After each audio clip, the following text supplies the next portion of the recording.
أما بعد فأعوذ بالله من الشيطان الرجيم بسم الله الرحمن الرحيم إن الله يأمركم أن تؤدوا الأمانات إلى أهلها وقد قال رسول الله صلى الله عليه وسلم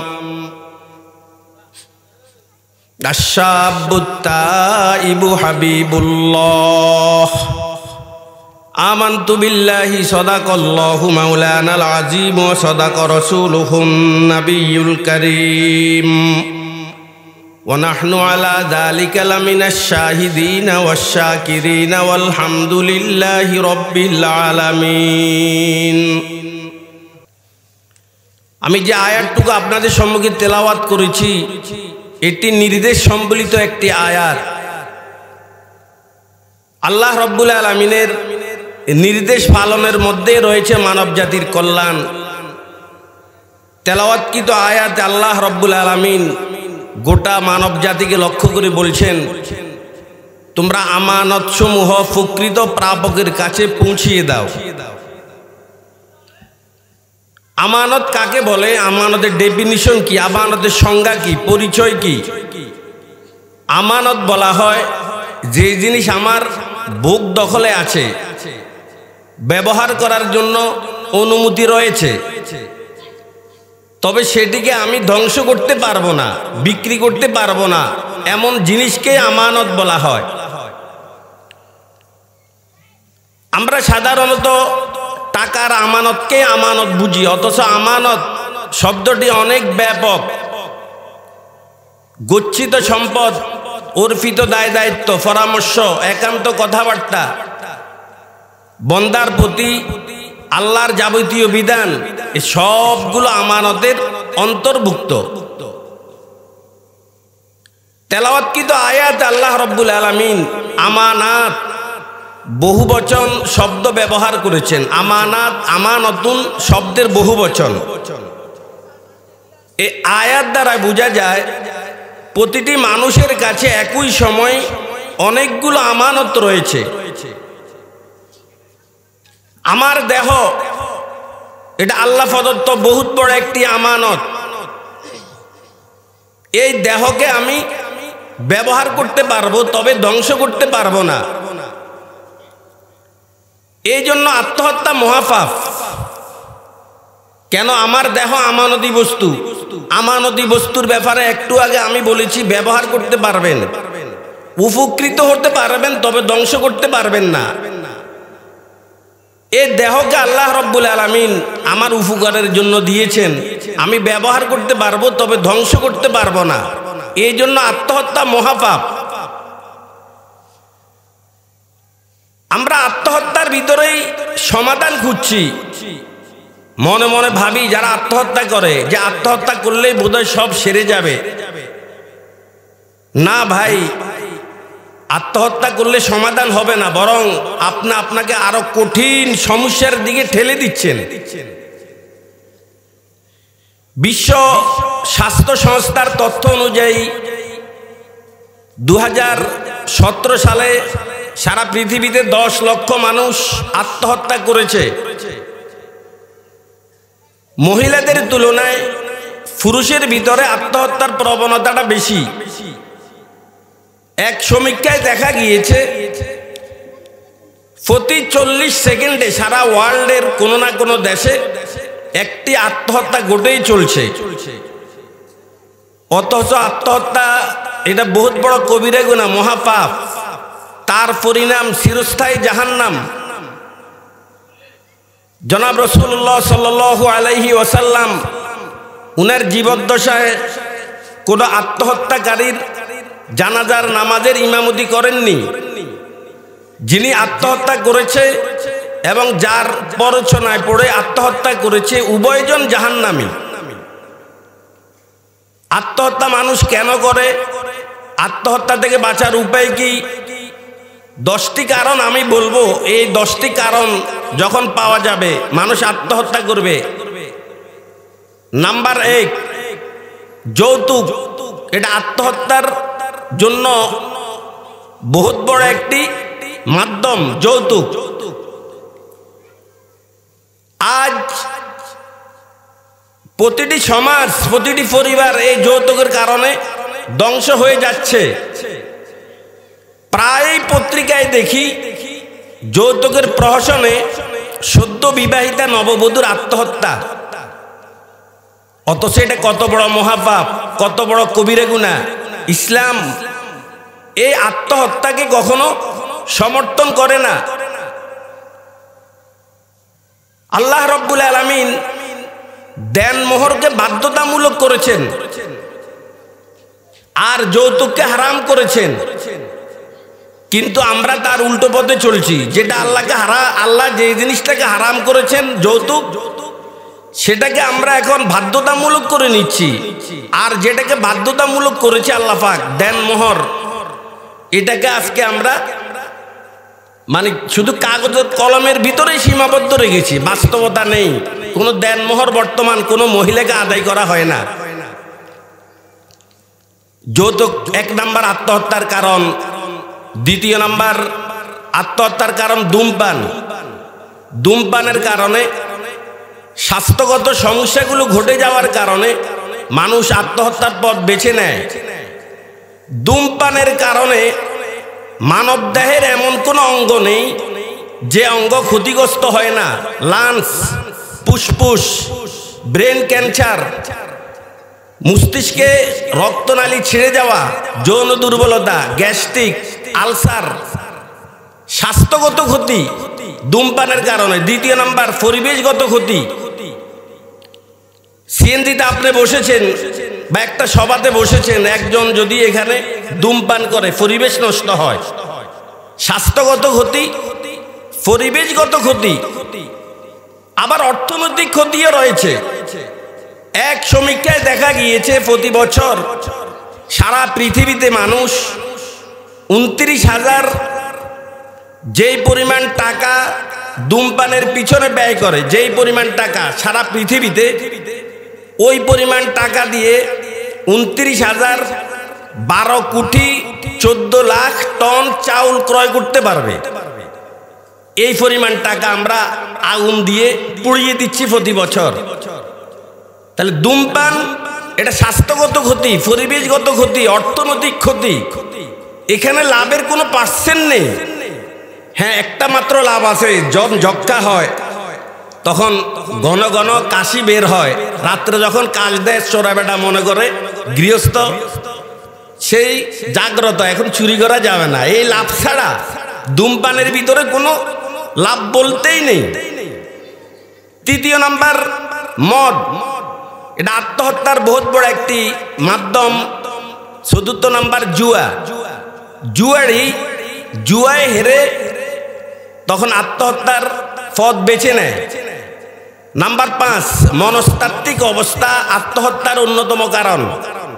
মনস্তাত্ত্বিক অবস্থা বলতে যেমন হতাশা, বিষণ্ণতা, উদ্বিগ্নতা, সমস্যা সমাধান করার যোগ্যতা না থাকা, ডিপ্রেশন, অতিরিক্ত রাগ বা মানহানিকর কিছু ঘটে যাওয়া, এই মনস্তাত্ত্বিক অবস্থা আত্মহত্যার অন্যতম একটি কারণ।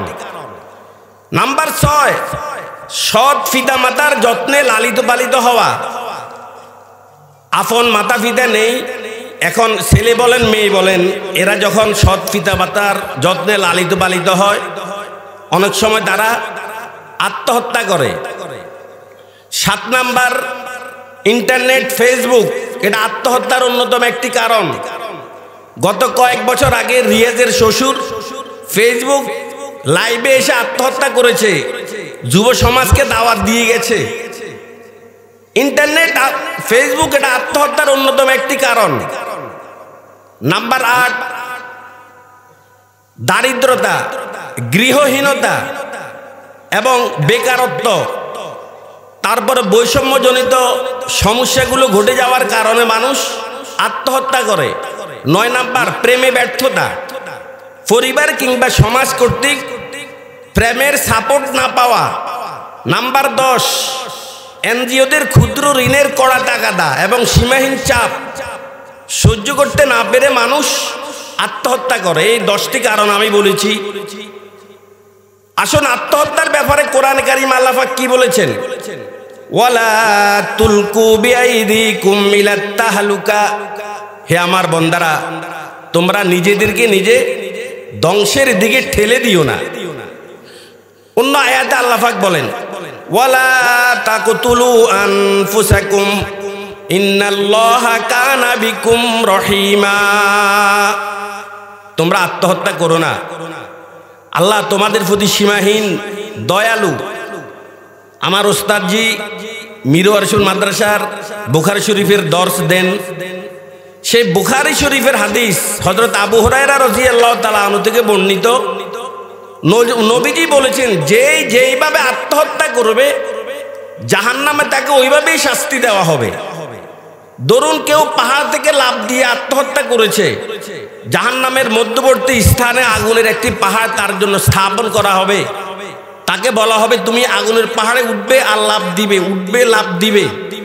বিষ সেবনে যে আত্মহত্যা করবে হাসরের ময়দানে জাহান্নামে তাকে বিষ দেওয়া হবে, আগুনের বিষ, খাবে মরবে, খাবে। এভাবে যেভাবে মরবে দুনিয়াতে আত্মহত্যা করবে ওইভাবে তাকে পরকালে শাস্তি দেওয়া হবে।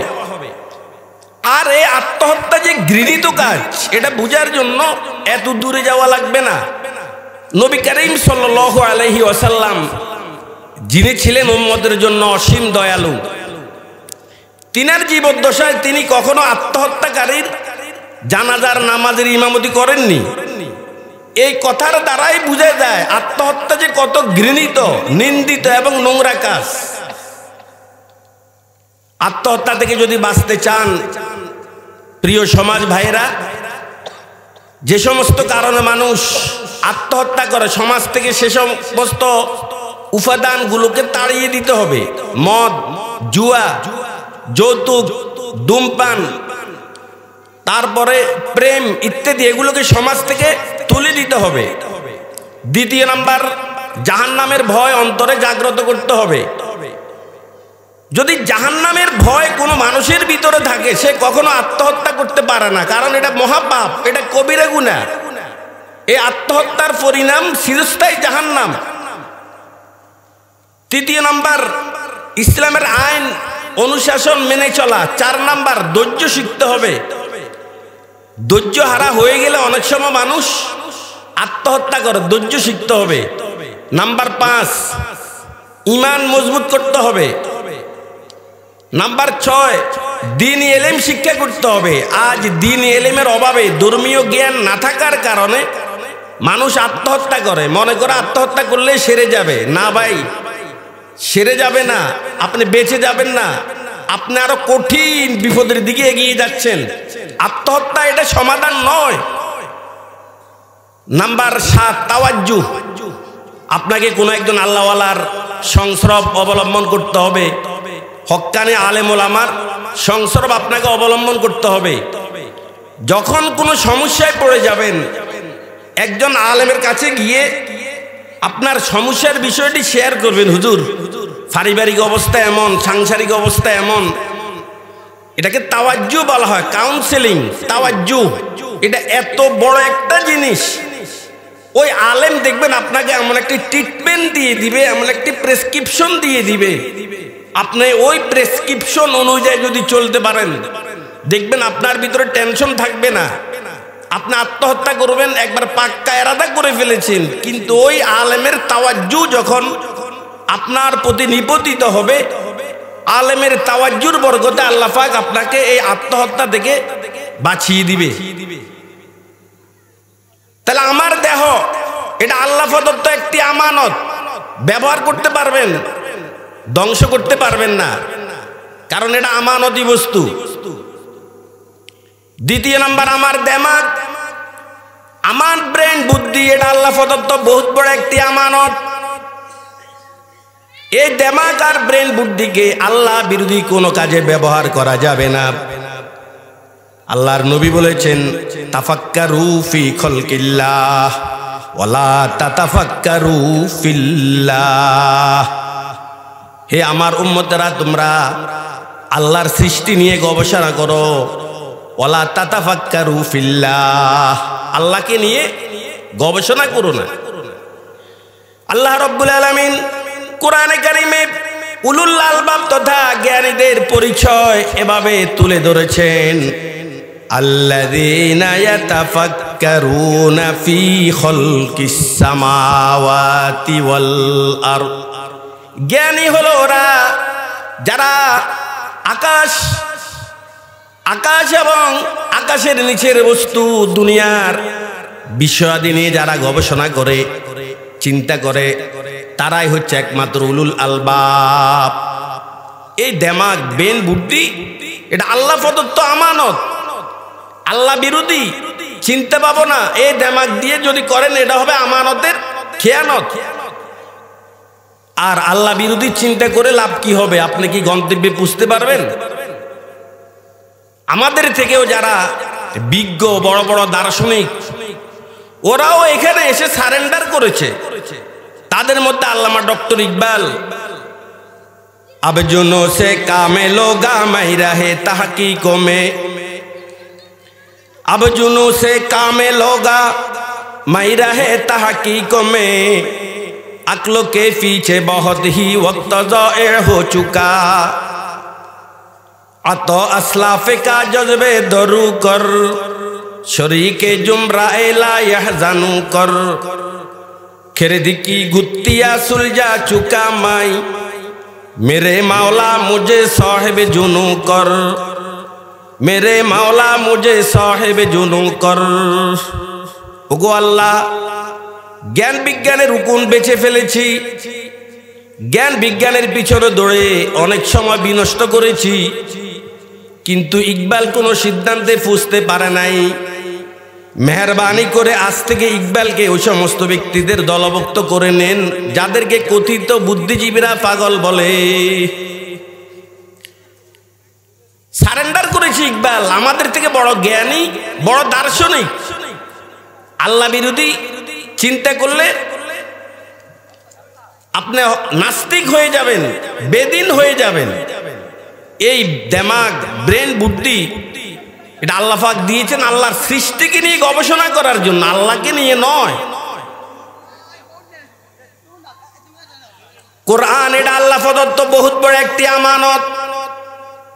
ইন্না আরাজনাল আমানাতা আলাস সামাওয়াতি ওয়াল আরজি ওয়াল জিবাল ফাআবাইনা আন ইয়াহমিলনাহা ওয়া আশফাকনা মিনহা ওয়া হামালাহাল ইনসান ইন্নাহু কানা যালুমান জাহুলা। কোরআন এটা আল্লাহ প্রদত্ত বহুত বড় একটি আমানত। শাইখুল হিন্দ মাহমুদুল হাসান দেবুদ্দি রহিমাহুল্লাহ, হুসাইন আহমদ মাদানী রহিমাহুল্লাহ, আল্লামা উজায়ের গুল, বড় বড় বিশ্ববিখ্যাত তিনজন আলেম মাল্টার কারাগারে 3 বছর বন্দী ছিলেন। ইতালির পাশে অবস্থিত একটা দ্বীপ মাল্টা, মাল্টার কারাগারে 3 বছর বন্দী ছিলেন। হুসাইন আহমদ কারে আল্লামা মাহমুদুল হাসান দেবন্দি রহিমাহুল্লাহ মাল্টার কারাগার থেকে বের হয়ে যে ভাষণটুকু উনি প্রদান করেছেন, ভাষণ দিতে গিয়ে বলেছেন, আজ বর্তমান মুসলমানের অধঃপতনের মূল কারণ 2টি। নাম্বার 1, পারস্পরিক দলাদলি আর বিভক্তি, ইখতিলাফ। কেউ হাত কান পর্যন্ত তোলে, কেউ হাত বুক পর্যন্ত তোলে, কেউ আমিন জোরে বলে, কেউ আমিন আস্তে বলে, কেউ ইমামের পিছনে কেরাত পড়ে, তারপরে কেউ ইমামের অনুসরণ করে, জানাজার নামাজে কেউ কেরাত পড়ে। যে পারস্পরিক দলাদলি বিভক্তি, তারাবির নামাজ 20 রাকাত, আমাদের 14 পুরুষ তারাবির নামাজ 20 রাকাত পড়ে এসেছে। ইদানিং দেখা যায় 8 রাকাত, 12 রাকাত। এই যে বিভিন্ন ধরনের দলাদলি, এটা কি মুসলমানের ভিতরে না হিন্দুদের ভিতরে? মুসলমানের ভিতরে। মুসলমান ধ্বংসের 1 নম্বর কারণ পারস্পরিক দলাদলি, বিভক্তি। 2য় নাম্বার, মুসলমান কোরআনকে ছেড়ে দিয়েছে। কোরআন ছেড়ে দিয়েছে এই কথাটি একবার ব্যাপক, কোরআনের তেলাওয়াত ছেড়ে দিয়েছে। কোরআনের মর্ম বুঝা ছেড়ে দিয়েছে, কোরআন অনুযায়ী আমল ছেড়ে দিয়েছে। আজ মুসলমানের ভিতরে তেলাওয়াত বলতে নেই, অথচ হযরত সাহাবায়ে কেরাম একদিন এক খতম, 2 দিনে এক খতম, 3 দিনে এক খতম। উসমান গনি রাদিয়াল্লাহু তাআলা 7 দিনে এক খতম, 10 দিনে কেউ এক খতম দিতেন। সাহাবীদের কথা বলছি। 15 দিনে, 20 দিনে এক খতম, 30 দিনে এক খতম। 40 দিনের ভিতরেও যদি কেউ এক খতম দিতে না পারত, সাহাবায়ে কেরামের যুগে সাহাবায়ে কেরাম তাকে হতভাগা হিসেবে জানতো, যে এই লোকটি হতভাগা, কোফাল পড়া, 40 দিনের ভিতরে এক খতম কোরআন পড়তে পারে নাই। আর আমাদের অবস্থা, 1 দিন, 2 দিন, 10 দিন, 40 দিন না, 40 বছরে আমরা এক খতম কোরআন পড়েছি কিনা। সাহাবায়ে কেরাম যদি আমাদেরকে দেখতো, কি মন্তব্য যে আমাদের ব্যাপারে করত। আল্লামা ডক্টর ইকবাল আফসোস করে বলেছেন, তেরে মাহফিল ভি গয়ে, তেরে মাহফিল ভি গয়ে, চাহনে ওয়ালে ভি গয়ে, শবে আহে ভি গয়ে, সুবহ কে নালে ভি গয়ে, শবে আহে ভি গয়ে, সুবহ কে নালে ভি গয়ে। ওগো আল্লাহ, তোমার ওলি আল্লাহদের সভা সমাবেশ চলে গেছে, চাহনে ওয়ালে ভি গয়ে, যারা তোমার কাছে চাইতো তারাও চলে গেছে। সবে আহে ভি গয়ে, যে সমস্ত রাত্রে মানুষ উহ আহ বলে কান্নাকাটি করত, সবে আহে ভি গয়ে, সুবহ কে নালে ভি গয়ে। শেষ রাত্রে যারা, পৃথিবী যখন নীরব নিস্তব্ধ হয়ে যেত, আল্লাহর কিছু বান্দা শেষ রাত উঠে যারা আল্লাহর দরবারে কাঁদতো, সবে আহে ভি গয়ে, সুবহ কে নালে ভি গয়ে। যারা শেষ রাত্রে উঠে তোমার দরবারে কান্নাকাটি করতো, তারাও চলে গেছে। অথচ আমার ভাইরা, আজ থেকে 20-30 বছর আগে কোন গ্রাম দিয়ে যখন হাঁটতো ফজরের পরে, এটা হিন্দু পাড়া না মুসলিম পাড়া এটা বুঝা যেত। ব্যবধান কি, হিন্দু পাড়ায় ঘরে ঘরে কোরআন তেলাওয়াত ফজরের নামাজের পরে। আর বর্তমান যদি একটি ঘরের পাশে দিয়ে আপনি হেঁটে যান, বুঝতেও পারবেন না এটা কি মুসলিম পাড়া না হিন্দু পাড়া। সব চুপ, ঘুমায় রাতের কটায়, 8টা, 10টা, 9টা, 11টা বাজে ঘুম থেকে জাগ্রত হয়। ব্যবধান করতে পারবেন না আপনি এটা কি মুসলিম পাড়ায় ঢুকেছি না হিন্দু পাড়ায় ঢুকেছি। অথচ মুসলমান ভাইরা আমার, জনাব মুহাম্মদুর রাসূলুল্লাহ সাল্লাল্লাহু আলাইহি ওয়াসাল্লাম বলেছেন, মান করা সূরাত ইয়াসিন ফি আউয়ালিন নাহার কুজিয়াত হাওয়াইজু।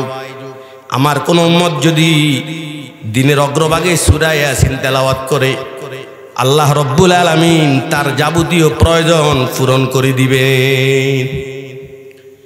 নবী করিম সাল্লাল্লাহু আলাইহি ওয়াসাল্লাম বলেছেন, মাগরিবের পরে সূরা মুলুক, মাগরিবের পরে সূরা মুলুক, আরে সূরা ওয়াকিয়া, মান করা সূরাতাল ওয়াকিয়া ফি কুল্লি লাইলাতিন লাম তুসিবহু ফাকাতুন আবাদা। নবী করিম সাল্লাল্লাহু আলাইহি ওয়াসাল্লাম বলেছেন, আমার কোন উম্মত যদি রাতের বেলায় সূরা ওয়াকিয়া তেলাওয়াত করে, দারিদ্রতা কখনো তাকে স্পর্শ করবে না। অন্য হাদিসে নবী বলেছেন, ইন্না সূরাতান ফিল, বলেছেন কোরআনে কারিমে 30 আয়াত বিশিষ্ট একটি সূরা আছে যার নাম সূরা মুলক। আমার কোন উম্মত যদি রাত্রে শোয়ার আগে সূরা মুলক তথা তাবারাকাল্লাযী বিয়াদিহিল মুলক ওয়া হুয়া আলা কুল্লি শাইইন কদির, এই সূরাটা পড়ে, ইন্না সূরাতান ফিল কোরআন সালাসুন আয়াতান শাফাআত লিরাজুলিন, এই সূরাটা যদি আমার কোন উম্মত প্রতিদিন রাত শোয়ার আগে পড়ে, তার যাবতীয় গুনাহ মাফ হওয়া পর্যন্ত এই সূরাটি আল্লাহর দরবারে তার জন্য সুপারিশ করতে থাকে। আজ আমরা প্রয়োজন পূরণ করার জন্য মাথার গাম পায়ে ফেলি, ধারে ধারে ঘুরি। ভাই প্রয়োজন কিভাবে পূরণ হবে? কাজিল হাজাত তো আল্লাহ। আল্লাহ যদি পূরণ না করেন কর্ম দিয়ে কি করবেন? এই জন্য আমার দিবসটা যেন শুরু হয় যুবক ভাইরা সূরা ইয়াসিনের তেলাওয়াতের মাধ্যমে। প্রতি শুক্রবারের একটি আমল সূরা কাহাফ 15 পারার শেষ থেকে শুরু 16 পারায় গিয়ে শেষ হয়েছে। আবু দাউদ শরীফের একটি হাদিসে আছে নবী করিম সাল্লাল্লাহু আলাইহি ওয়াসাল্লাম বলেছেন, হযরতে নূহ আলাইহিস সালাতু ওয়াস সালামের পরে যত নবী এই দুনিয়াতে এসেছেন প্রত্যেক নবী তার উম্মতকে দাজ্জালের ভয়াবহতা সম্পর্কে অবগত করেছেন। নবীজি একটু ব্যতিক্রম বর্ণনা করেছেন। ভাইরা, দাজ্জালের ডান চোখ হবে কানা, দুই চোখের মাঝখানে কাফের লেখা থাকবে। অনেক অলৌকিকতা নিয়ে দুনিয়াতে আসবে, সেই থাকবে সেই 40 দিন। প্রথম দিন হবে 1 বছরের সমান, দ্বিতীয় দিন হবে 1 মাসের সমান, তৃতীয় দিন হবে 1 সপ্তাহের সমান, আর বাকি 37 দিন অন্যান্য দিনের মতো হবে।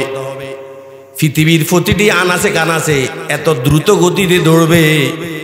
তৃতীয় বিশ্বযুদ্ধ ইমাম মাহদি ও দাজ্জাল নামক একটা বই আছে, ওই বইতে লেখা আছে দাজ্জালের চলার গতি প্রতি ঘন্টায় হবে 2,95,200 কিলোমিটার। 2,95,200 কিলোমিটার বেগে দাজ্জাল সারা পৃথিবীর আনাচে কানাচে দৌড়বে। এই যে দেখেন এখন রোডগুলো পরিবর্তন হচ্ছে, 2 লাইন 4 লাইন, একদিন দেখবেন এটা 8 লাইন হবে, 10 লাইন হবে। কারণ ইহুদিদের পরিকল্পনা মতে দাজ্জাল যেহেতু ইহুদির বংশধর, ইহুদিদের পরিকল্পনা মতে কিয়ামতের আগে একটা কাঁচা রাস্তা থাকবে না, সবগুলো সোজা হবে এবং ফাঁকা রাস্তা হবে। কেন জানেন? দাজ্জাল যেন তার বাহিনী নিয়ে খুব দ্রুত গতিতে প্রতি ফাড়ায় ফাড়ায় ঢুকতে পারে, এই জন্য কিয়ামতের আগে সব ফাঁকা হয়ে যাবে, সোলিং আর কাঁচা রাস্তা বলতে কিছুই থাকবে না। এটা ইহুদিদের সুদূর প্রসারী একটি পরিকল্পনা আর ষড়যন্ত্র। সাহাবায়ে কেরাম কেঁদেছেন দাজ্জালের কথা শুনে, সাহাবায়ে কেরাম কেঁদেছেন, যেহেতু অলৌকিকতা দেখে হাজার হাজার মানুষ বেঈমান হয়ে যাবে। নবী বলেছেন, সাহাবীরা কান্নার কোনো কারণ নেই, আমার জীবদ্দশায় দাজ্জাল আসলে আমি তার প্রতিহত মোকাবেলা করব। আর যদি আমার ইন্তেকালের পথে আসে, আমার সাহাবীরা রে উম্মতেরা রে, একটা আমল আমি তোমাদেরকে বলে যাচ্ছি, আমলটা যদি করতে পারো তাহলে আল্লাহ রব্বুল আলামিন দাজ্জালের ফিতনা থেকে তোমাদেরকে হেফাজত করবেন। সেটা হলো, আমার কোন উম্মত যদি শুক্রবারে সূরা কাহাফ তেলাওয়াত করে, সূরা কাহাফ, এলাকার মা বোনেরা মনোযোগ দিয়ে শুনুন, সূরা কাহাফ টুকু একটু তেলাওয়াত করবেন, নিজের সন্তানদেরকে, মেয়েদেরকে, পুত্রবধূদেরকে পড়ার জন্য বলবেন। না হয় আমাদের জীবদ্দশায় যদি এসে যায়, আমরা যে দুর্বল ইমানদার, দাজ্জালের সামনে আমরা টিকে থাকতে পারবো না, বেঈমান হইয়া জাহান্নামে চলে যেতে হবে। কোরআন ছেড়ে দিয়েছি। দ্বিতীয় নাম্বার, কোরআনের মর্ম বুঝা ছেড়ে দিয়েছি। 2-4 জন তেলাওয়াত জানে ঠিক, তবে কোরআনের অর্থ জানে না। তার মানে এই নয় যে অর্থ না জানলে তেলাওয়াতে কোনো লাভ নেই, কথাটা এমন না। তেলাওয়াতের ভিন্ন সওয়াব, যদি মর্ম বুঝে তেলাওয়াত করতে পারেন আরো সওয়াব। তৃতীয় নাম্বার, কোরআনের আমল আমরা ছেড়ে দিয়েছি, তেলাওয়াত ছেড়ে দিয়েছি, মর্ম বুঝা ছেড়ে দিয়েছি, আমল ছেড়ে দিয়েছি। অথচ ডক্টর ইকবাল বলেছেন, ও জমানা মে মুআজ্জাজ থে আমেলে কুরআন হো কর, और तुम खार जलील हुए है तारके कुरान होकर, और तुम खार जलील हुए हैं तारके कुरान होकर। आज আমাদের এই অপদস্থতা, লাঞ্ছনা, গঞ্ছনার একটাই মাত্র কারণ, কোরআন ছেড়ে দিয়েছি, তেলাওয়াত নেই। রমজান আসলে কোনো মতে আমরা এই 2-4 পারা তেলাওয়াত করি, আব্বার জন্য বাস মিলাদ পড়াই দিলাম, 1 খতম কোরআন পড়াই দিলাম, এই যে জাস্ট এতটুকু আমরা মনে করি যে এটাই আমার সেরে গেছে। না, দৈনিক চেষ্টা করবেন 1 পারা, না পারলে আধা পারা, কমপক্ষে 1 রুকু। আমাকে চৌমুহানির একজন সার্জারি বড় ডাক্তার, উনি বলেছেন হুজুর এমন কোনো দিন আমার নেই, কমপক্ষে 1 পৃষ্ঠা হলেও আমি তেলাওয়াত করব, এছাড়া আমার ঘুম আসবে না। ভাইরা তেলাওয়াত করবেন ইনশাআল্লাহ, না পারলে উলামায়ে কেরামের শরণাপন্ন হয়ে শিখে নেবেন। আমার যৌবনকাল এটা আল্লাহ প্রদত্ত বহুত বড় একটি আমানত। জনাব রাসূলুল্লাহ সাল্লাল্লাহু আলাইহি ওয়াসাল্লাম বলেছেন, কাল কিয়ামতের ময়দানে লা তাজাল তাজুলু কদমা আবদি ইয়াউমাল কিয়ামাহ হাত্তা ইউসআলান আরবাইন আন উমরিহি ফিমা আপনা ওয়া আন শাবাবিহি ফিমা আবলা ওয়া আন মালিন মিন আইনা ইকতাসাবাহু ওয়া ফিমা আনফাকা ওয়া আন ইলমিন মাযা আমিলা বিমা আলিমা। কাল কিয়ামতের ময়দানে 4টি প্রশ্নের উত্তর দেওয়া ছাড়া আল্লাহর কোন একজন বান্দা এক কেশো সামনে অগ্রসর হতে পারবে না।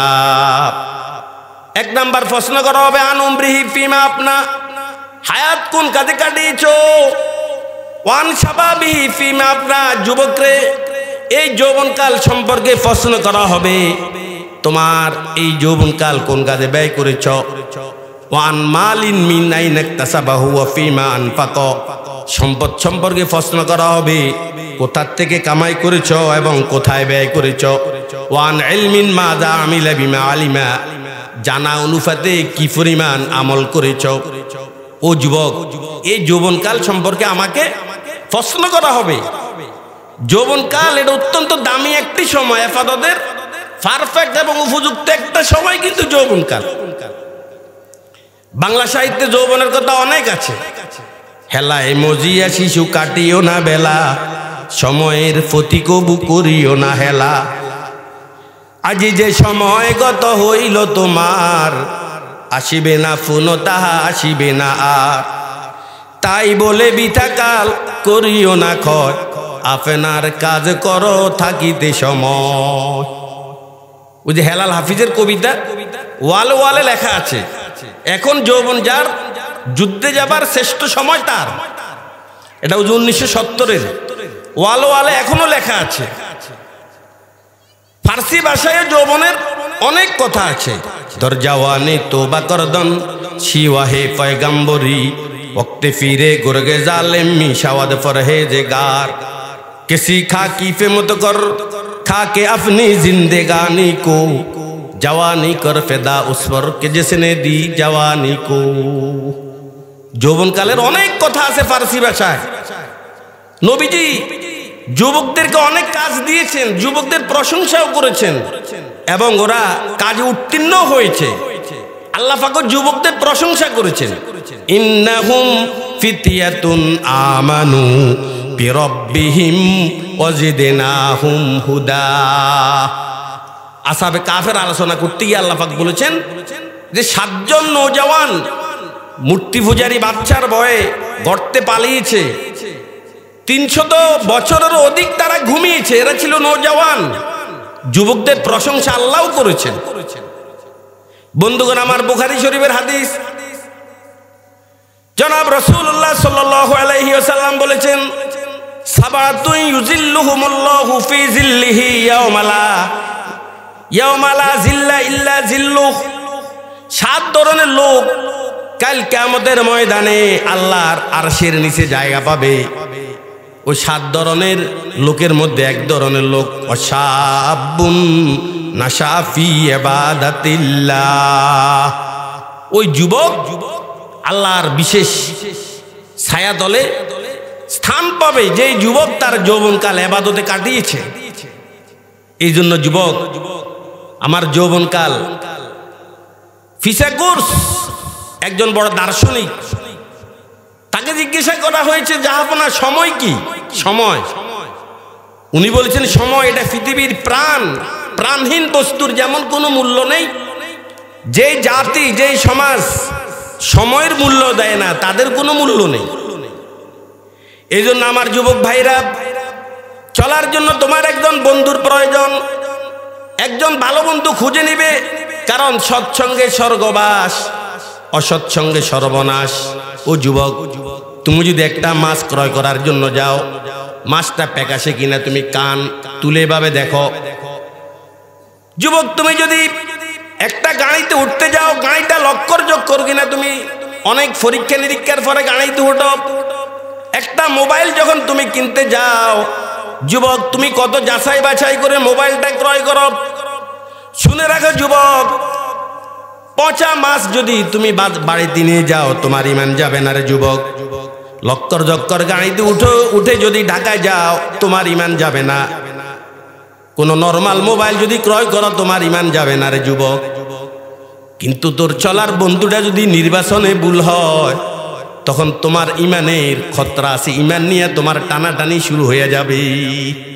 ওয়ায়াউমা ইয়া'আজ্জু যালিমু আলা ইয়াদাইহি ইয়াকুল ইয়া লাইতানি ইত্তাখাযতু মা'আর রাসূলি সাবিলা ইয়া ওয়াইলাতা লাইতানি লাম্মা আত্তাখিজ ফুলানান খলিলা। আল্লাহ পাক এই আয়াতে একটি ঘটনার প্রতি ইঙ্গিত দিয়েছেন। উকবা ইবনে আবি মুঈত মুশরিকদের বহুত বড় সরদার ছিল মক্কার, তার বন্ধু ছিল উবাই ইবনে খালফ। উকবা ইবনে আবি মুঈত যখন ভ্রমণ থেকে এসেছে অনেক মানুষকে দাওয়াত করেছে, তার অভ্যাস ছিল এমন।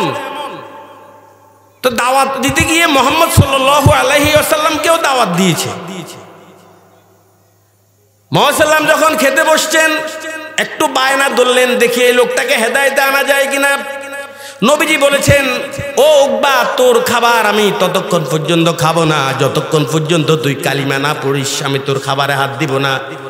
উকবা পড়লো বড় বেফাকে, আমি যদি কালিমা না পড়ি আর মোহাম্মদ যদি এই কারণে আমার বাড়ি থেকে না খেয়ে চলে যায় সমাজের মানুষ আমাকে খারাপ বলবে। এই জন্য উকবা লজ্জায় পড়ে কালিমা পড়ে নিলেন, মুসলমান হয়ে গেল। তারপর উকবার একজন বন্ধু ছিল উবাই ইবনে খালফ, সে যখন জানতে পারলো আমার বন্ধু উকবা তো মুসলমান মুহাম্মদের হাতে কাবু হয়ে গেছে, ঈমান নিয়ে এসেছে, উবাই ইবনে খালফ তার বন্ধু উকবাকে ডেকে বলছেন, উকবা তোর সাথে আমার আর কোনো সম্পর্ক রইল না, দেখ সম্পর্ক শেষ করে দিলাম।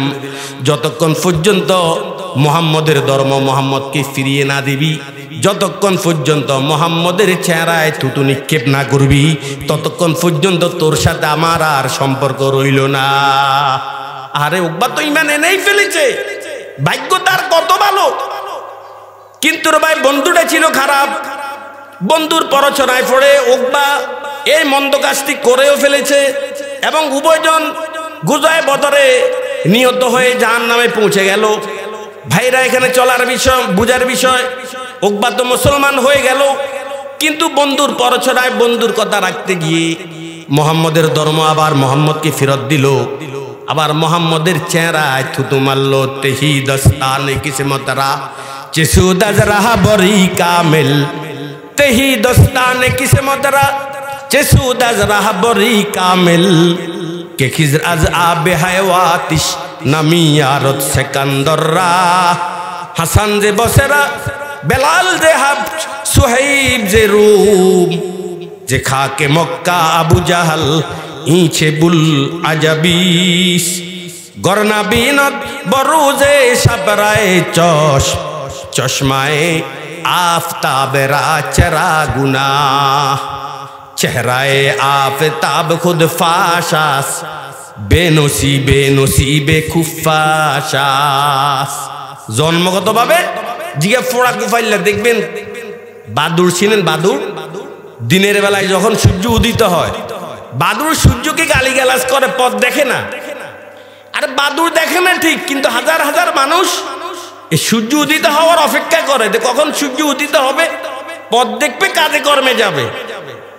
এ বাদুড়ের মতো ফোড়া কোফাইল্লা আবু জেহেল, উতবা, সাইবা নবীর মতো এত বড় পথপ্রদর্শক পেয়েও তারা মুসলমান হতে পারে নাই।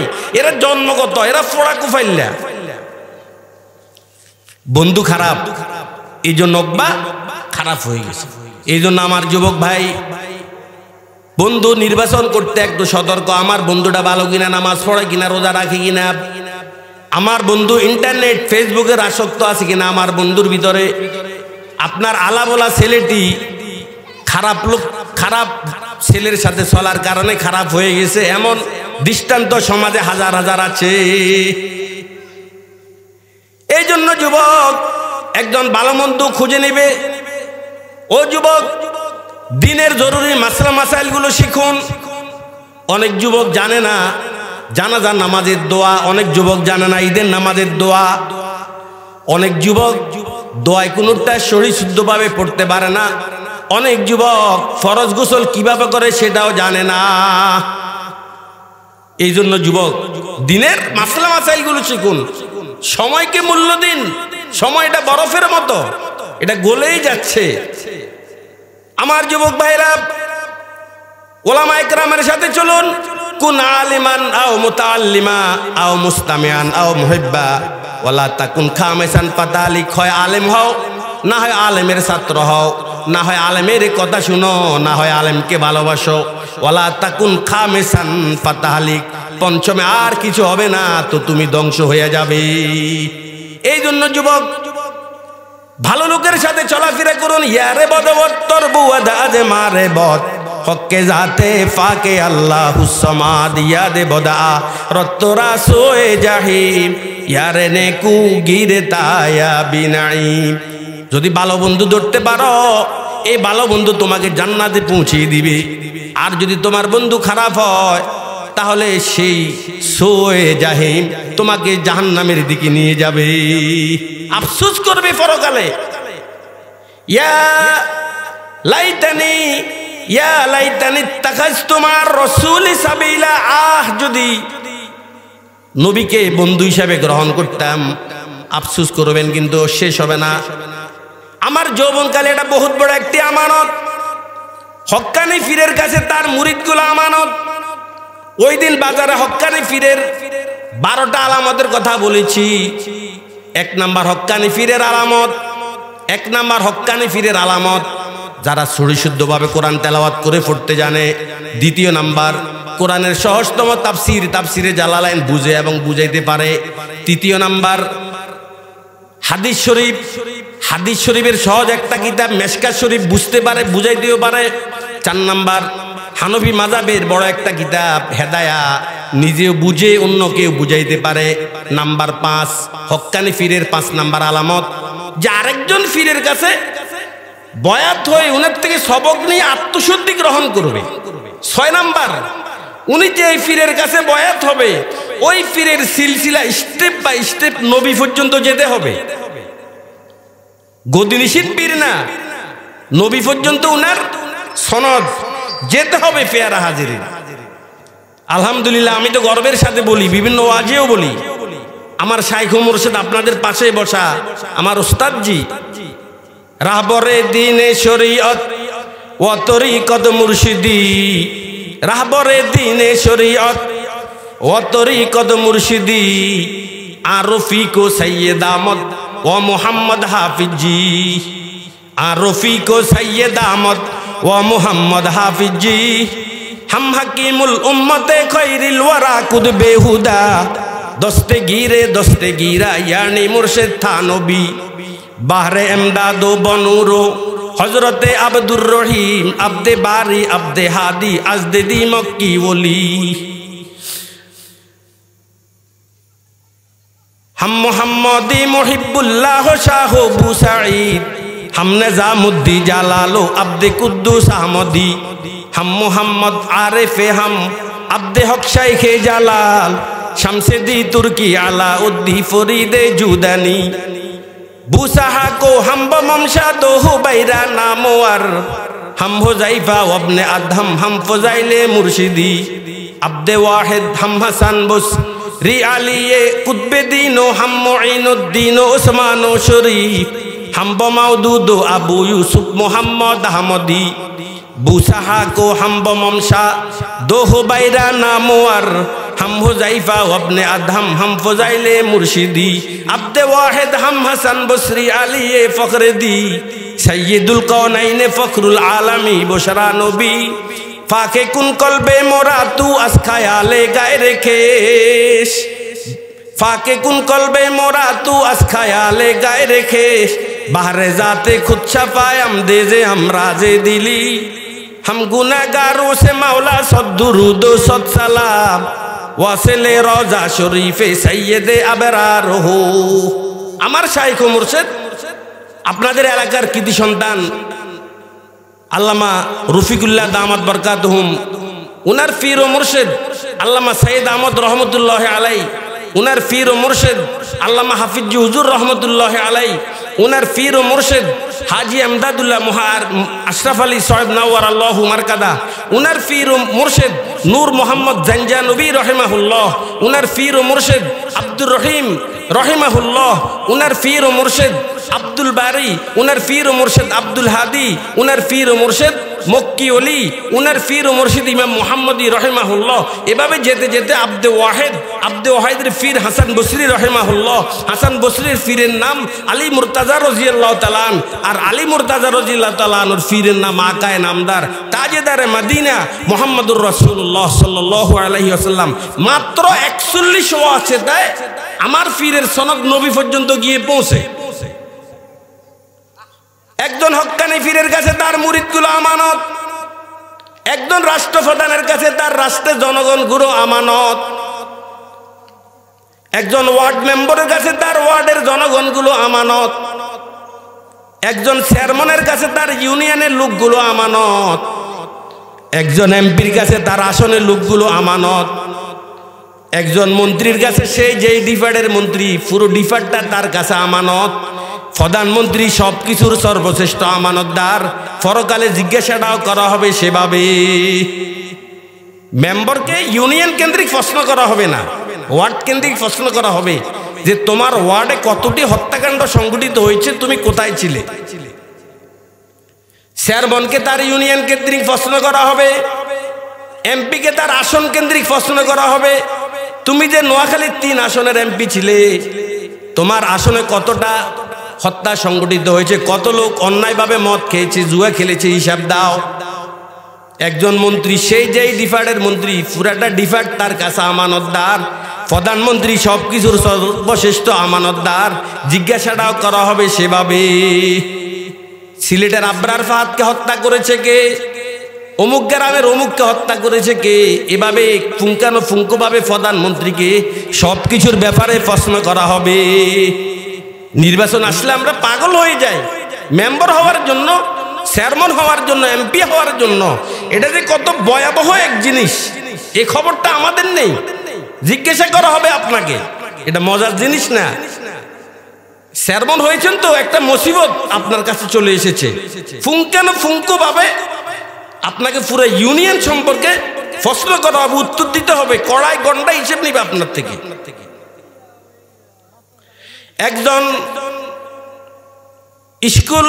স্কুল প্রধানের কাছে পুরো স্কুলের স্টাফগুলো আমানত, একজন হোটেলের ম্যানেজারের কাছে পুরো হোটেলের কর্মচারীগুলো আমানত, একজন স্বামীর কাছে তার স্ত্রী আমানত।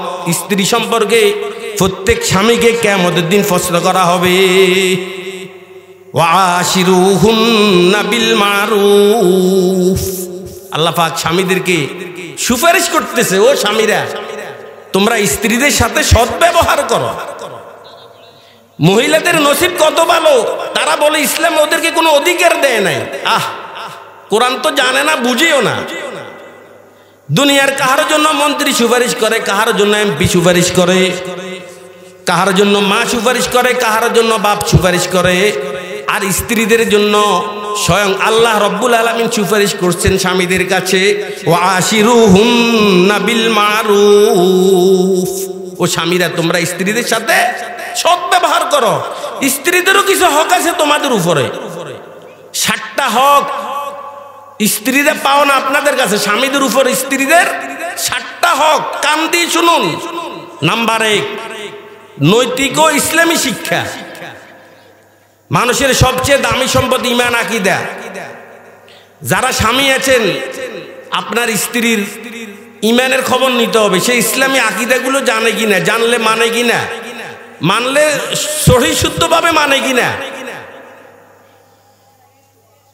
ঈমানের পরে সবচেয়ে গুরুত্বপূর্ণ ইবাদত নামাজ। ও স্বামী, আপনি খবর নিতে হবে আপনার স্ত্রী নামাজ পড়ে কিনা, পড়লে সময় মতো পড়ে কিনা, আবার পড়লে বিশুদ্ধভাবে পড়ে কিনা। নামাজ পড়ার জন্য কোরআন লাগে, কোরআন পড়তে জানে কিনা, দোয়ায় কোনো দোয়ায় মাসুরা এগুলো জানে কিনা, এটা আপনি খবর নিতে হবে। তারপরে ইসলামী জরুরি বিষয়গুলো আপনার স্ত্রী জানে কিনা, কাপড়ে যদি নাফাক লাগে কিভাবে কাপড় ধুইতে হয়, মিন্স অবস্থায় কি কি জিনিস আপনার স্ত্রী পড়তে পারবে না, আপনার স্ত্রীরা জানে। একটা কবুতর জবাই করলে কতগুলো অঙ্গ কবুতরে খেতে পারবে না, আপনার স্ত্রী এটা জানে কিনা আপনার সেটা জানতে হবে। কয়টা অঙ্গ খেতে পারবে না? 7টা অঙ্গ খেতে পারবে না। মিন্স অবস্থায় কোরআন দেখেও পড়তে পারবে না, মুখস্থও পড়তে পারবে না, মসজিদেও প্রবেশ করতে পারবে না। 1 নাম্বার অধিকার নৈতিক ও ইসলামী শিক্ষা। 2 নাম্বার অর্থনৈতিক অধিকার, তার মধ্যে উল্লেখযোগ্য কাবিন। স্ত্রীর কাবিনের টাকা দিয়েছেন, এটা তার অধিকার, হক। ওয়াতুন নিসা সাদুকাতিহিন্না নিহলা, আল্লাহ পাক বলেছেন হে আমার বান্দারা আনন্দ মনে তোমরা তোমাদের স্ত্রীদের কাবিনের টাকা দিয়ে দাও। নিহলা ওই দানকে বলা হয় যে দান অত্যন্ত আন্তরিকতার সাথে হয়। তোমরাও তোমাদের স্ত্রীদের কাবিনের টাকা আনন্দ মনে আনন্দ চিত্তে দিয়ে দাও, সামাজিকতার চাপে না, শ্বশুরালয়ের চাপে না, আনন্দ চিত্তে। একজন নারী তার সতীত্ব তোমার কাছে বিলিয়ে দিয়েছে, তার পরিবর্তে তুমি তাকে কি দিয়েছ, এই জন্য আনন্দ চিত্তে তার কাবিনের টাকা তাকে দিয়ে দাও, এটা তার হক। দেওয়ার আগে ক্ষমা চাওয়ার বিধান ইসলামে নেই। স্বামীর যখন শেষ অবস্থা স্ত্রীকে এনে বলা হয় তুমি তোমার স্বামীকে মাফ করে দাও, এভাবে মাফ হবে না, মাফ হবে না, এটা মহিলার হক, দিতেই হবে আপনাকে। দেওয়ার পরে যদি আপনার স্ত্রী আপনাকে উইলিংলি এই টাকাগুলো আবার দিয়ে দেয়, এখন আপনি খেতে পারবেন। ফাকুলুহু হানিয়া মারিয়া ফাইন তিবেনা লাকুম আন শাইইন মিনহু, আল্লাহ পাক বলেছেন আপনি দেওয়ার পরে ও যদি আবার আপনাকে রিটার্ন দেয়, এখন আপনি ব্যবহার করতে পারবেন, কিন্তু দেওয়ার আগে ক্ষমা চাওয়ার বিধান ইসলামী শরীয়তে নেই। কাবিন যখন দেওয়ারে বিষয়, ছেলের অ্যাবিলিটি অনুযায়ী কাবিন ধরতে হবে। 10 লাখ 20 লাখ না, ছেলের অ্যাবিলিটি, মোহরে ইস্তেতাই যেটাকে বলা হয়, ছেলের অ্যাবিলিটি অনুযায়ী কাবিন ধরতে হবে, এটা সুন্নত। আরেকটা হচ্ছে মোহরে ফাতিমি, এটা বরকতি মোহর, 150 কোটি রূপার দাম, যখন মার্কেটে যত হয় তত, এটা একটা বরকতি মোহর। কিন্তু মোহরে ইস্তেতাই ছেলের অ্যাবিলিটি, এটা আপনাদেরকে দেখতে হবে। 10 লাখ 20 লাখ টাকা মোহর ধরেছেন, ছেলের মনে মনে কি কয় জানেন, দিব না। আমাদের বাড়ির একটা নাম আছে না, মোল্লা বাড়ির মানুষ আমরা, হাজি বাড়ির মানুষ, একটা ফেস্টিজ আছে না আমাদের, 1-2 লাখ টাকা কিসের মোহর, মুরব্বীরা ধরে ধরুক, আমি কিন্তু দিব না। বন্ধুগণ আমার, জনাব রাসূলুল্লাহ সাল্লাল্লাহু আলাইহি ওয়াসাল্লাম হাদিসে ইরশাদ করেছেন মান তাজাওয়াজা আলাম মা কাল্লা মিনাল মোহরে আও কাসুর, আইয়ুমা রাজুলিন তাজাওয়াজা ইমরাতান আলা মা কাল্লা মিনাল মোহরে আও কাসুর ওয়ালাইসা ফি নফসিহি আইয়ুআদ্দিয়া ইলাইহা হাক্কাহা লাকিয়াল্লাহা ইয়াউমাল কিয়ামাতি ওয়া হুয়া জানিন। আমার কোন যুবক উম্মত যদি এই নিয়তে বিবাহ করে আমি কাবিনের টাকা দিব না, মুরব্বীরা ধরে ধরুক, ধরতে হয়, এটা নিয়ম আছে, ধরুক, আমি কিন্তু দিব না। যে যুবক এই নিয়তে বিয়ে করবে, ওই যুবক যতবার এই মহিলাটাকে স্পর্শ করবে, যতবার এই যুবক মহিলার চেহারার দিকে তাকাবে, প্রত্যেকবার জেনার গুনাহ তার আমলনামায় উঠতেই থাকবে। এই জন্য যুবক দিব না এটা বলা যাবে না, এটা মহিলার হক, মহিলার পাওনা, এটা দিতেই হবে। আল্লাহ পাক বলেছেন ওয়াতু, জমা মুযাক্কার হাজিরের সিগা ওয়াতু, এটা ঐচ্ছিক নয়, এটা আবশ্যিক, দিতেই হবে। দেওয়ায় যখন লাগে সামর্থ্য আপনাদেরকে অবশ্যই যাচাই করতে হবে। নগদ দিতে পারেন, মোহরে ইস্তেতারে, মোহরে মুআজ্জাল নগদও দিতে পারেন, কিছু নগদ কিছু বাকি, অসুবিধা নেই। যদি বাকি রাখেন মাঝে মাঝে শোধ করে দিবেন। নগদ টাকা যদি না থাকে, টাকা অনুপাতে জমিন তার নামে রেজিস্ট্রি করে দিতে পারেন, তাও যদি না থাকে আপনার ইন্তেকালের আগে বলতে হবে ও আমার সন্তানেরা, তোর মায়ের কাবিনের টাকা আমি দিতে পারি নাই, মেহেরবানি করে তোমরা আদায় করে দিও। হুকুকুল ইবাদের মধ্যে গুরুত্বপূর্ণ একটা হক মহিলার কাবিনের টাকা।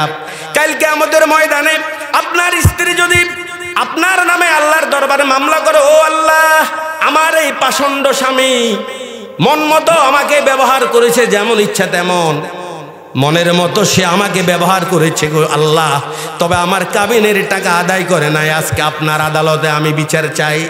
আপনার স্ত্রী যদি আল্লাহর আদালতে আপনার বিরুদ্ধে মামলা দায়ের করে যুবক, খোদার কসম আপনি সেই দিন আল্লাহর আদালতে ধরা পড়ে যাবে। এই জন্য মাপ নয়, জীবদ্দশায় দিয়ে যান, আস্তে আস্তে দেন, অসুবিধা কি? এটা তো একটা পাওনা, 5,000 10,000। ঢাকায় গিয়েছেন, সৌদি আরব গিয়েছেন, একটা আংটি ওকে এনে বলেন যে তুমি আমার কাছে 50,000 টাকা পাইতে, ধরো এই আংটির দাম 50,000, এটা আমি তোমাকে দিয়ে দিলাম, শোধ বাস, লেনদেন খালাস। মাপ চাওয়া যাবে না। যারা নারীর অধিকার নিয়ে স্লোগান দেয়, ওদের একজনকে জিজ্ঞেস করলাম, ভাই আপনি কি কাবিনের টাকা দিয়েছেন? হুজুর এটা আবার কি বলেন? ওটা তো আমি বাসর ঘরেই মাপ করে নিয়েছি। মাশাআল্লাহ, কেমনে?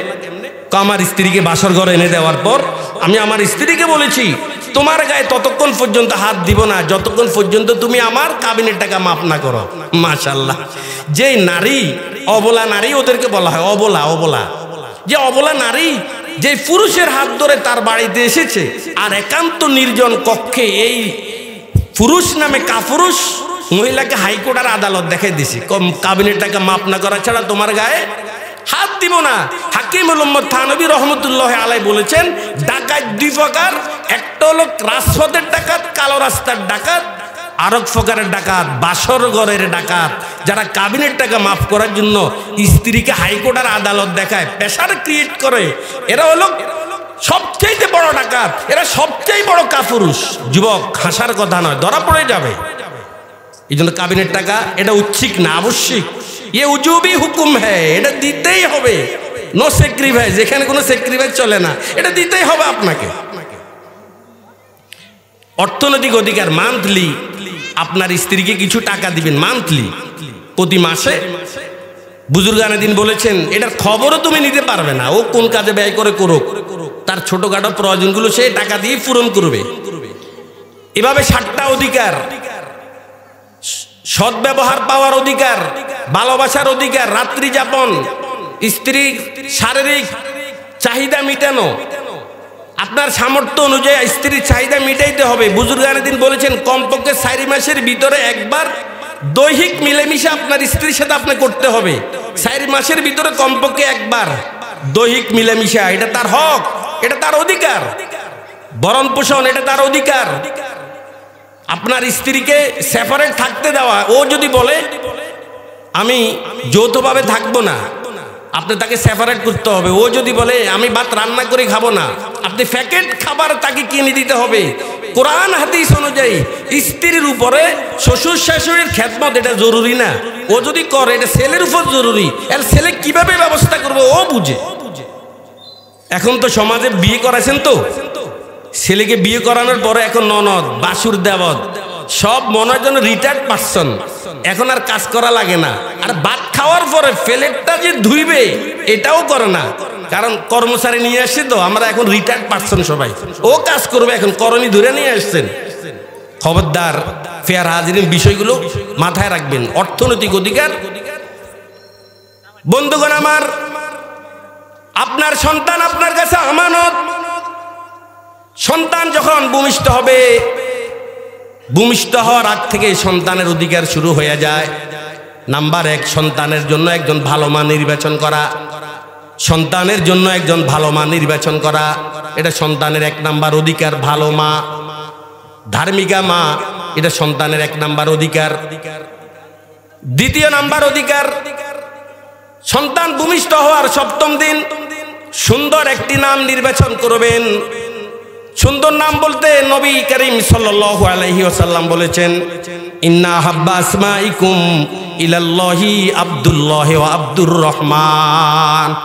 আল্লাহর কাছে সর্বাধিক প্রিয় নাম আব্দুল্লাহ এবং আব্দুর রহমান। সুম্মু বিআসমাইল আম্বিয়া, নবীদের নামে সন্তানের নাম রাখো, এটা সুন্নত। মুহাম্মদ, এটা কত বড় গুরুত্বপূর্ণ একটি নাম। খুতবাতে হাকিমুল ইসলাম আল্লামা কারি তৈয়ব সাহেব রহমতুল্লাহ আলাইহি লিখেছেন, কিয়ামতের ময়দান কায়েম হওয়ার পর আল্লাহ রব্বুল আলামিন হাসরের ময়দানে গিয়ে একটা ডাক দিবে, ইয়া মুহাম্মদ, ও মুহাম্মদ। আল্লাহর এই ডাকের সাথে সাথে মুহাম্মদ নামী যত লক্ষ কোটি মানুষ সকলে দাঁড়িয়ে যাবে। আল্লাহ বলবেন, তোমরা কেন দাঁড়িয়েছো? তোমাদেরকে দাঁড়ানোর জন্য আমি মুহাম্মদ বলি নাই, আমি আমার নবী মুহাম্মদকে ডাক দিয়েছি, কারণ আমার নবী মুহাম্মদের মাধ্যমে জান্নাত উদ্বোধন করা হবে, এই জন্য ডাক দিয়েছি। তোমরা কেন দাঁড়িয়েছ? ও আল্লাহ, আপনি তো শুধু মুহাম্মদ বলেছেন, আমরা বুঝেছি বোধহয় আপনি আমাদেরকে ডাক দিয়েছেন, কারণ আমাদের নামটাও তো ছিল মুহাম্মদ। আল্লাহ পাক বলবেন, ও আমার বান্দারা, আমি রহমানুর রহিম, দয়ার সাগর, তোমাদেরকে আর বসা লাগবে না। আমার নবীর নাম মুহাম্মদ। যাও, আমার নবী মুহাম্মদের পিছনে পিছনে তোমরাও জান্নাতে চলে যাও। নামটা ছিল শুধু মুহাম্মদ। সুন্দর নাম রাখবেন, আনকমন নাম নয়। এখন আমরা আনকমন নামের পিছনে দৌড়ছি। হুজুর আনকমন একটা নাম বলেন। ব্যাখ্যা জিজ্ঞেস করলাম, ভাই আনকমন মানে কি? আমাদের বাইরের দিকে 1 মাইল, ওদিকে 1 মাইল, পিছনে 1 মাইল, সামনে 1 মাইল, অর্থাৎ এই চতুর্দিকে 1 মাইল হিসেবে কারো নাম নেই, এরকম একটা নাম বলেন, আনকমন নাম। তা আমি বলেছি ঠিক আছে, ফেরাউন রাখেন, এটা আনকমন না? কি বলেন? আমাদের নোয়াখালীতে কারো নাম ফেরাউন আছে নাকি? তা আনকমন। আবু জাহাল রাখেন, উতবা সাহেবে রাখেন, আনকমন কি আবার? নবীজিকে আনকমন নাম রাখার জন্য বলেছেন না অর্থবহ নাম রাখার জন্য বলেছেন? নবী সাহাবীর নামে, বড় বুজুর্গদের নামে, কারণ নামের একটা বরকত আছে। ভালো মানুষের নামে নাম রাখার জন্য বলেছেন, আনকমন নাম নয়। ইসলামিক নাম সন্তান রাখবো, এমন নাম রাখবো যে নাম শুনলেই বোঝা যায় বাচ্চাটি মুসলমান। বাবা তোমার নাম কি? আব্দুর রহমান, আব্দুর রহিম, রফিক আহমদ, রফিকুল্লাহ, হুসাইন আহমদ, মুশতাকুন নবী। মনটা যেন বাকবাক হয়ে যাবে। বাবা তোমার নাম কি? ইতু, বিতু, অরুণ, বিবাস, উত্তম, কানা মিয়া, সানু মিয়া, সুগরি মিয়া, রমজান আলী, কোরবান আলী, বৃষ্টি, তুষার, মূলা, গাজর তো আছেই। যে আপনাদের এই বাজারে একটা হাসপাতাল হয়েছে, ইসলামী হাসপাতাল নামে, কাশীপুর রোডে একটা ডাক্তারনির নাম দেখেছি, উনার নাম হলো বিমা উনজিলা। ডাক্তারের নাম কি? এটা কোনো অর্থ হইলো বিমা উনজিলা? এটা কিসের নাম? এটা কোরআনে আছে তাই বলে বিমা উনজিলা রাখবেন? তো মুমিন এটাও তো কোরআনে আছে, কাফের এটাও তো কোরআনে আছে, ওটা রাখেন। খবরদার, অর্থবহ নাম, এটা সন্তানের অধিকার। কোনো মতে লামসে একটা রেখে দিলেন না, সুন্দর একটি নাম। তারপরে 7 বছর যখন বয়সে উপনীত হবে, সন্তানকে কোরআন শিক্ষা দিবেন। বন্ধুগণ আমার, কোরআন শিক্ষা দিলে আপনারও লাভ, সন্তানেরও লাভ। সন্তানের কি লাভ?